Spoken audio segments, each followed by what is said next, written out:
अस्सलाम वालेकुम। MA social सफ़े के साथ मैं हूं आपका होस्ट मोहम्मद एहसन भट्टी। व्यूवर्स, जितने भी सोशल मीडिया के जो लोग हैं वो मुख्तलिफ इंसिडेंट को हाईलाइट तो करते हैं, लेकिन बदकिस्मती के साथ फिर भी इंसिडेंट हो जाते हैं। आखिर ये हमारी ही लापरवाहियों से होते हैं। जब आपको पता है आप एक ऐसी चीज़ के साथ खेल रही हैं जिसका ताल्लुक गैस के साथ है, एलपीजी गैस सिलेंडर के साथ है, अल्लाह ना करे ये अगर इसकी लीकेज हो सकती है तो कोई ना कोई बड़ा इंसिडेंट भी हो सकता है। गुज़श्ता भी एक साल इसी तरह का इंसिडेंट हुआ था, लेकिन इंतज़ामिया ने उस वक्त तो एक्शन लिया, लेकिन बाद में वो चीज़ नॉर्मल हो गई।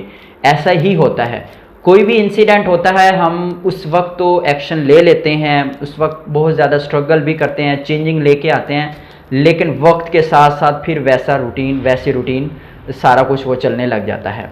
व्यूवर्स, गुज़श्ता रोज़ एक अफसोसनाक एक ख़बर आई हमारे पास अहमदपुर शर्किया से।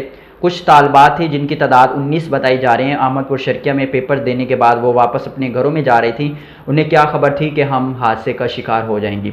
गैस का एलपीजी गैस का सिलेंडर उस वैन में मौजूद था, उसकी लीकेज हुई और उस वैन में आग लग गई अहमदपुर शर्किया टूल प्लाजा के करीब। उसके बाद जो लोग साथ मौजूद थे उन्होंने बाल्टियाँ वगैरह भरी, जिससे थोड़ी बहुत तो उसमें किल्लत आ गई आग में, लेकिन रेस्क्यू 1122 जो कि मौके पर पहुंच गई।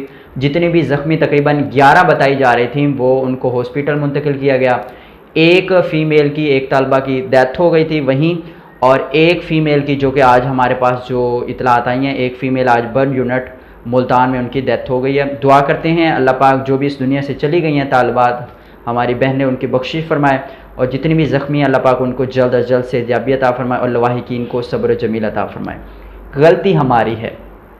गैस लीकेज गैस वैन में इस्तेमाल भी नहीं होनी चाहिए। सिलेंडर, बड़े बड़े सिलेंडर रख देते हैं सवारियों की सीटों के नीचे, और अल्लाह ना करे अगर कहीं लीकेज हो जाती है तो फिर बहुत बड़ा ख़तरा जो कि हम मोल ले लेते हैं। ये एक रिस्क होता है। आप जो गैस वाला सिलेंडर है वो भरवाने जाते हैं, वो भी एक रिस्क होता है। ठीक है, जब आप ओपन में वो चीज़ भरवाते हैं तो वो भी एक रिस्क होता है।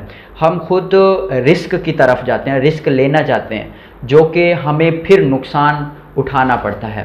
इंतज़ामिया ने एक्शन लिया और फौरी तौर पे जितने भी जो gas LPG gas cylinder use करती हैं गाड़ियाँ, उनके खिलाफ एक्शन तो ले लिया। ये 1-2 साल पहले भी इसी तरह का इंसिडेंट हुआ था, इंतज़ामिया ने एक्शन लिया, फिर वो नॉर्मल हो गया। गलती कहीं ना कहीं हमारी अपनी भी होती है।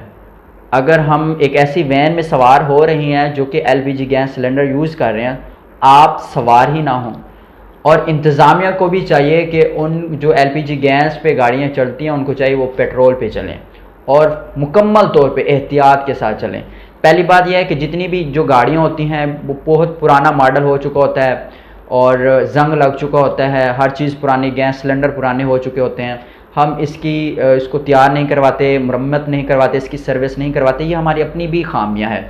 तो व्यूवर्स, अब क्या कर सकते हैं? जिनके इस दुनिया से चले गए उनसे आप पूछें। ये जो हम गलतियां बार बार दोहरा रहे हैं इनको अब ना दोहराएं, एहतियात करें अपने लिहाज से।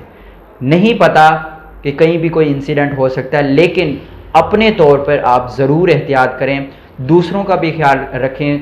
चंद पैसों की खातिर आप इस तरह का बड़ा रिस्क ना लें। उनसे, उनकी फैमिली से पूछें उनके साथ क्या बीत रही होगी।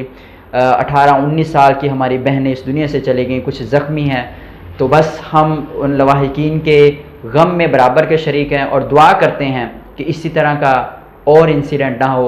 अल्लाह पाक हम सब को अपनी हिफ्ज़ व अमान में रखे, हमारे मुल्क पाकिस्तान की हिफाजत फरमाए, और हमारे मुल्क पाकिस्तान में रहने वाले जितने भी जो लोग हैं जो सफ़र कर रहे हैं उन सब को अपनी हिफ्ज़ व अमान में रखे। आमीन। जज़ाकल्लाह।